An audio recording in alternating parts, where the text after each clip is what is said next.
Assalomu alaykum do'stlar. 2025-yil 14-iyun sanasi akamizlar gilosdan boq qilamiz, qaysi navdan tanlashdi deb kelgan ekan. 1-2 gektar yerimiz bor deb. Giant Red bilan Svitalinani men nima qilyapman? Holatlari zo'r, ko'rishingiz mumkin mana. Giant Redni xaridinga solib qo'yganmiz, mana ko'rib oling, qattiqligi nimasi. Giant Redni nimasi zo'r, mana kalibri ham zo'r. Mana $8 dan oxiri $3 da tugadi mana. Holatlari qattiqligi ham zo'r ekan. Svitalinamizni ham olmadik. U ham xaladiniga nima qilib qo'ydik. U ham Svitalinani ham chidamligi zo'r. Sizlar qayerdan keldilaring? Quvasoy.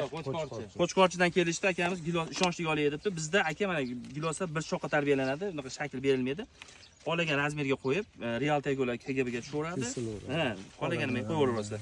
Mevali ko'chatdan boq qilaman, gilosdan boq qilaman deganlarga 8-10 xil bilan ulaganmiz. Mana akalar tay qanaqa deyapti? Vishniyada do'stlar ko'rishingiz mumkin mana. Vishniya gilos mana. Tagidagi 100% vishniya mana qora gilos. Ko'rishingiz mumkin. Mana akalarga hozir 1-2 gektarga gilos qilib beramiz. Mevali ko'chatdan boq qilaman deganlar, kelaverasa lakasini tashab qo'yamiz. Mehnatlarga bittadan lak bosib berasizlar.